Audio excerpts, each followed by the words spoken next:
c'est moi, je viens de vous parler de mon 3e trimestre. Mieux vaut tard que jamais, je crois, j'espère, hein. Vous pouvez consulter d'abord mes vidéos précédentes sur mon 1er trimestre de grossesse et mon 2e trimestre de grossesse. Je vous mets ça dans le petit i.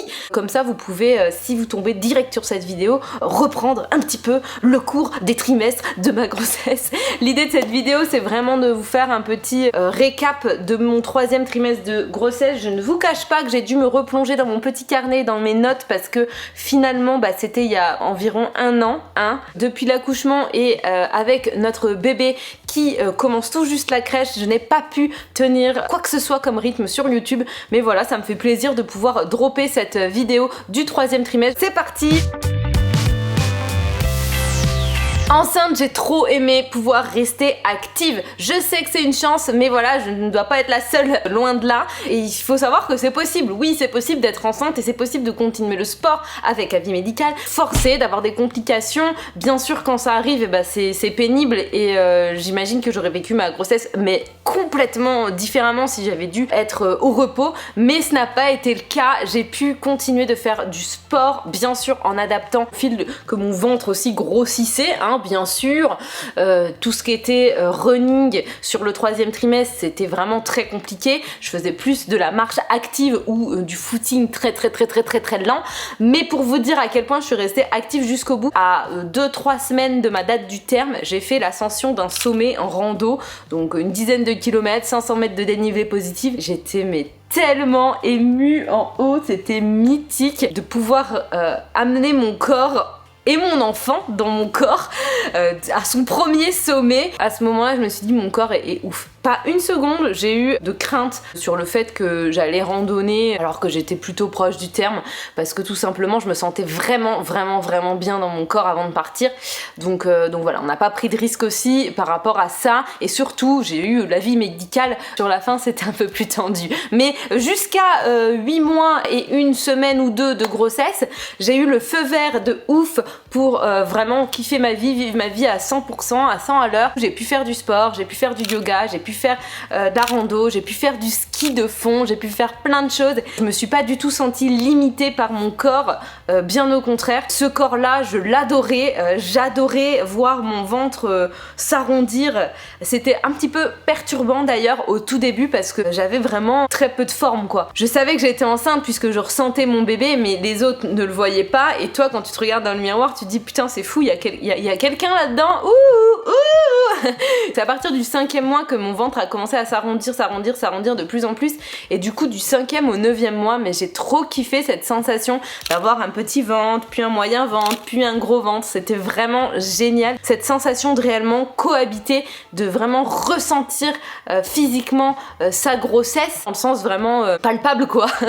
palpable du bidou, puisque forcément quand on tombe enceinte, la première chose qu'on se dit c'est mon corps va changer, je vais avoir un ventre rond. Et en fait pour moi ça arrivait au bout de 5 mois. Je l'ai vraiment accueilli hyper sereinement, avec impatience. J'avais pas du tout peur de voir mon corps se transformer, mon ventre s'arrondissait et pouvait changer dans la même journée. Je me rappelle d'ailleurs que sur ce 3e trimestre, j'avais souvent une barre ici entre le haut des côtes, très agréable, et le nombril, on adore. Je me demandais mais qu'est-ce que c'est comme endroit de son corps. J'avais vachement de mal à visualiser finalement mon bébé dans mon ventre, et du coup grâce aux échographies que ma sage-femme a fait, en fait c'était une de ses jambes. Quand mon fils était dans mes bras, dans ma maison, je me suis rendu compte qu'en fait ces positions in utero, il les reproduisait dans la vraie vie, et j'ai remis pas mal de choses à leur place que je ressentais, même si on trouve pas tout de suite, enfin en tout cas moi les connexions se sont fait un peu plus tard, et on arrive toujours à trouver un fil rouge. Sur ce dernier trimestre, tous les soirs on se mettait sur le canapé posé, tranquille, le calme avant la tempête de l'enfant avec Adrien, et on touchait mon ventre. Il y avait un espèce de mouvement hyper régulier, on avait l'impression que l'enfant faisait la Java, on se disait bon il veut peut-être communiquer avec nous, puis on s'est rendu compte une fois que j'avais accouché qu'il avait le hockey tous les soirs et qu'il avait donc le hockey dans mon ventre. Et ça c'est pareil, j'avais pas fait le rapprochement, je l'ai fait plus tard, hein. En toute transparence, j'ai aussi peu pris de poids pendant ma grossesse. Je vais vous dire, j'ai commencé ma grossesse, je faisais 51 kg et demi, quelque chose comme ça. J'ai perdu 4 kg au début. Je suis descendue à 47 kg. La dernière fois que je me suis pesée, en gros, je faisais 54 kg. Par rapport à mon poids de forme, j'ai eu peu de variations. J'aimerais aussi faire un petit aparté sur le poids des femmes enceintes. Qu'on prenne peu de poids ou qu'on prenne beaucoup de poids, c'est absolument pas un sujet de discussion. Arrêtez d'emmerder les femmes enceintes avec leur poids. Arrêtez d'emmerder les femmes tout court avec leur poids. On le sait qu'on a un petit ventre ou un gros ventre. On le sait qu'on a pris un peu ou beaucoup de poids. On le sait, on est au courant. On se regarde dans le miroir à poil régulièrement. Et j'ai vécu l'expérience où j'avais un petit ventre. J'avais une grossesse qui pouvait même passer complètement inaperçue sous les vêtements. Et j'ai pris très peu de poids. Et j'ai eu des remarques constamment. Si vous avez envie de commenter quelque chose sur la grossesse de quelqu'un, demandez juste comment ça va, comment tu te ressens, est-ce que tu n'es pas trop fatiguée, est-ce que je peux t'aider? Parce que ça peut être aussi pratique si vous êtes proche de quelqu'un qui est enceinte, d'avoir un petit coup de main. Je pense que c'est plus intéressant de parler de choses de fond comme ça plutôt que de l'apparence de la femme enceinte. Autre chose que j'ai kiffé pendant ma grossesse, c'est de pouvoir rester active professionnellement jusqu'au bout. Comme vous le savez, je travaille à domicile, je suis aussi mon propre patron. Mes journées sont ultra bien remplies. Rester en fait la tête dans le guidon et focus et avoir plein de choses à faire, que ce soit professionnellement mais aussi ici à la maison parce qu'on a été en plein travaux avant l'arrivée du bébé. Je me suis pas surpris la tête sur tout ce qu'il fallait avoir, sur qu'est-ce qu'on allait faire, comment on allait imaginer notre nouvelle vie à 3, sur comment allait se passer l'accouchement. J'étais en mode show must go on verra, qui vivra verra. Là maintenant, j'ai beaucoup de travail, donc voilà, on y va. Moi en tout cas, ça m'a énormément fait de bien de me détacher un peu de tout ça, genre ok je suis enceinte mais c'est bon, il n'y a pas que ça qui tourne autour de ma vie. J'ai très peu lu et je me suis très peu documentée sur tout ce qui était allaitement, accouchement, premier mois de bébé. Pour d'autres ça va être complètement l'inverse, donc c'est à vous de voir ce qui vous plaît, ce qui vous parle et ce qui vous fera du bien. Bon, bien sûr, tout n'est pas rose, j'ai quand même eu quelques symptômes et quelques trucs un petit peu relous ou bizarres pendant ma grossesse. Je n'ai fait que rôter matin, midi et soir, c'était un truc de ouf. Je ne pouvais pas les retenir, ils étaient tellement forts. J'ai cru que j'allais garder ça après ma grossesse et en fait non, plus du tout. Et si j'avais su, je me serais inscrite à un concours. J'aurais pu avoir des prix, des médailles, des récompenses parce que mes rots étaient énorme. C'était pas si dérangeant que ça pour moi. Je dirais que c'était plus dérangeant pour les autres en fait. Aujourd'hui, je n'ai plus la même capacité à rôter. Je ne rôte plus aussi fort, aussi bien et aussi souvent. Et ça me manque un petit peu, je dois dire. Voilà. Donc... En termes de trucs bizarres, pas cool aussi, pendant ma grossesse, au dernier trimestre, j'ai eu des hémorroïdes. En fait, j'en ai eu une seule, mais la coquine, elle revenait assez souvent sur la fin, après des séances de sport, justement. Genre, par exemple, quand j'allais marcher pendant 2 heures, 3 heures, je pense que les frottements de mes fesses... ça devait provoquer un petit peu l'hémorroïde quoi. Donc elle ressortait après mes séances de sport, c'était bien désagréable. On est là pour parler cash, parlons cash. Les femmes enceintes peuvent avoir des hémorroïdes et c'est pas super chouette, mais faut faire avec. J'ai aussi eu des petites taches rouges sur les cuisses, je vous les avais montrées dans ma vidéo précédente. C'est complètement disparu après l'accouchement, mais voilà, j'avais ça. Je mettais vraiment de l'huile tous les soirs en rituel sur mon bidou, mais vraiment pour impliquer un peu Adrien, pour me masser. Depuis que j'ai accouché, donc notre fils va avoir 11 mois, j'ai un massage qui m'a été promis il y a 5 mois, je l'attends toujours. J'ai peut-être envie de re-être enceinte juste pour avoir des massages. Adrien, attention, fais gaffe. Chut. J'attends mon massage, Adrien. Adrien, j'attends mon massage, hein? Je suis pas obligée d'être enceinte pour avoir des massages. Ma grossesse s'est vraiment très bien passée, sauf les dernières semaines où il y a eu une petite montée quand même de stress. Je suis allée à l'hôpital pour le rendez-vous du 9e mois. Ils ont mesuré ma hauteur utérine avec un petit mètre comme ça, là, hop. La sage-femme de l'hôpital a remarqué qu'il n'y avait pas eu d'évolution entre la hauteur utérine du 8e mois et la hauteur utérine prise au 9e mois. Ça pouvait être un signe de complication. Cela donc a impliqué une échographie pour voir comment se développait le bébé. Moi, sortie de là, je me suis dit bon, c'est peut-être pas si grave en fait, j'ai juste un petit ventre et peut-être que mon bébé est petit en fait, enfin voilà, je me suis pas du tout inquiétée. Donc je suis allée vérifier à l'échographie, genre en mode toute chousse. On commence, on fait le petit tour, le check du bébé, tout son normal et tout. Et là la sage-femme, à la fin de la vérif, me dit il y a un problème. Je trouve pas de liquide amniotique. Je sais pas où il est moi. Je sais pas, j'ai rien fait, je l'ai pas bu. J'ai les larmes aux yeux qui remontent parce que ce moment était vraiment super difficile, vraiment. Mais là, la sage-femme était vraiment inquiète, ça se voyait sur son regard, si tu veux, il n'y avait pas de liquide amniotique. Donc elle appelle un gynécologue pour parler de la situation. Et là, ça s'accélère vraiment quand même, hein, parce que dans nos têtes, on se dit, ben merde, il y a un problème en fait. La sage-femme me rassure, elle me dit, écoutez, si vraiment il n'y a pas de liquide amniotique, on va devoir vous déclencher. Là, je la regarde, je lui dis, mais j'ai même pas de culotte de rechange.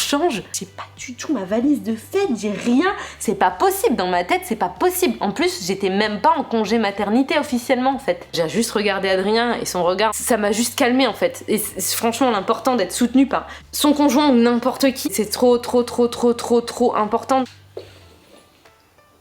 Est-ce que t'as aimé venir aux rendez-vous médicaux? Ouais.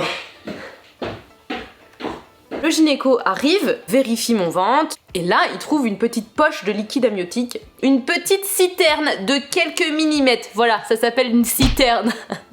Lundi, c'était la mesure à l'hôpital de ma hauteur utérine. Mardi, l'échographie, donc du stress, de la mort qui tue. Vendredi, donc de la même semaine, je suis retournée à l'hôpital pour voir un autre gynécologue pour vérifier si j'avais bien toujours du liquide amniotique. Il en a trouvé hyper facilement, en très faible quantité, mais quand même il y en avait, et suffisamment pour que ce ne soit pas dangereux pour le bébé. Le liquide amniotique est en oligoamnios. Oligoamnios. La plus grande citerne de 3,7 cm. Comment vous dire que j'ai fait ma valise hyper en speed entre les deux rendez-vous de contrôle du liquide amniotique pour la maternité, au cas où on me dise cette fois-ci qu'il fallait que je reste. Après ce rendez-vous-là à l'hôpital, j'ai eu un autre rendez-vous de contrôle une semaine plus tard avec ma sage-femme pour faire un premier monitoring, c'était mon tout premier, et également faire un autre contrôle du liquide amniotique. À nouveau, il y avait encore du liquide amniotique, mais toujours en faible quantité. Le monitoring était bon, apparemment il y avait des toutes petites contractions. L'histoire dira que j'ai accouché 2 jours après, mais ça je vous raconterai ça plus tard. Ma sage-femme libérale nous a proposé des cours de préparation à l'accouchement, nous en a proposé 9 sur diverses thématiques tels que le portage du bébé, l'accueil du bébé à la maison, l'allaitement, la poussée. Nous on a tout pris. On a dit oui, d'accord, on s'inscrit à tous les cours, merci beaucoup. On a tout fait ça ensemble avec Adrien, et c'était lui d'ailleurs qui prenait les notes. Moi je posais des questions, toutes les questions qui passaient à la tête, et lui il prenait des notes sur le petit carnet. Ma sage-femme m'a préparé à tout scénario de l'accouchement physiologique à la césarienne code rouge. Même si la grossesse se passe bien, tout peut se passer pendant l'accouchement. De savoir exactement ce qu'est une épisiotomie, les forceps, la ventouse, une césarienne, comment ça se passe, ce qui est possible également en accouchement physiologique, quelles sont toutes les options qui peuvent s'imposer à nous, puisqu'on n'est pas les seuls maîtres du jeu lors de l'accouchement. Il y a aussi le personnel médical et également l'intervention de la star du jour, le bébé, hein, qui parfois se positionne bien, pas bien. Tous ces cours de préparation à l'accouchement m'ont permis de rédiger mon projet de naissance. À la toute base, j'aurais aimé accoucher à domicile ou dans une maison de naissance, parce que j'ai ma cousine qui a accouché dans la maison de naissance de Bordeaux, la maison Arc-en-Ciel,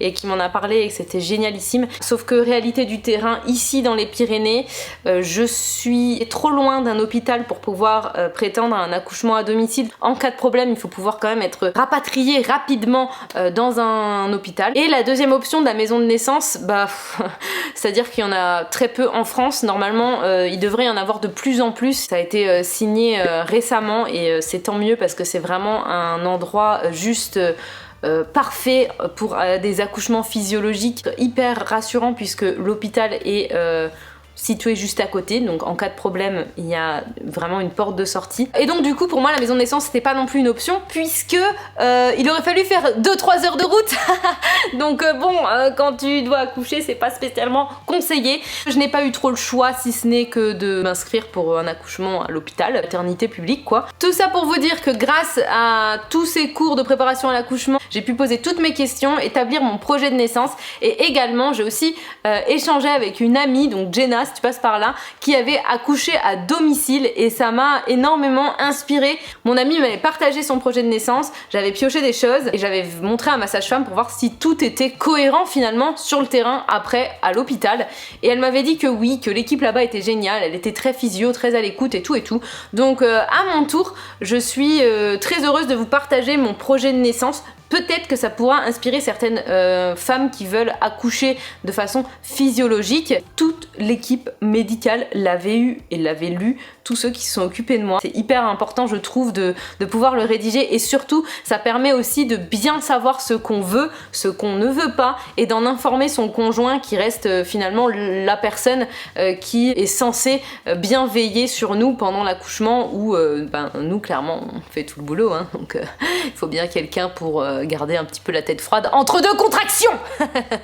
N'hésitez pas à aller sur le blog pour télécharger mon modèle de projet de naissance pour l'imprimer et de regarder aussi ce que moi j'ai pu mettre si ça peut vous inspirer. En tout cas je vous propose un modèle à télécharger pour pouvoir le donner à vos sages-femmes adorables et votre personnel médical. Voilà, si ça peut vous être utile j'en serais ravie. Dans une prochaine vidéo je vous parlerai de cet accouchement physiologique que j'ai eu la chance de vivre. Je sais pas quand je vais pouvoir la publier, hein, ça dépendra du temps, hein, mais promis, je prendrai à nouveau la parole là-dessus, puisque pour moi ça me semble très important de parler d'un type d'accouchement qui est finalement minoritaire aujourd'hui en France, l'accouchement physio. J'espère que cette vidéo vous aura intéressé, j'espère que cette vidéo vous aura mis la patate si vous êtes enceinte ou pas. Hein. N'hésitez pas à mettre un petit pouce levé si la vidéo vous a plu et à vous abonner à ma chaîne. On peut se retrouver sur Instagram, n'hésitez pas. À bientôt!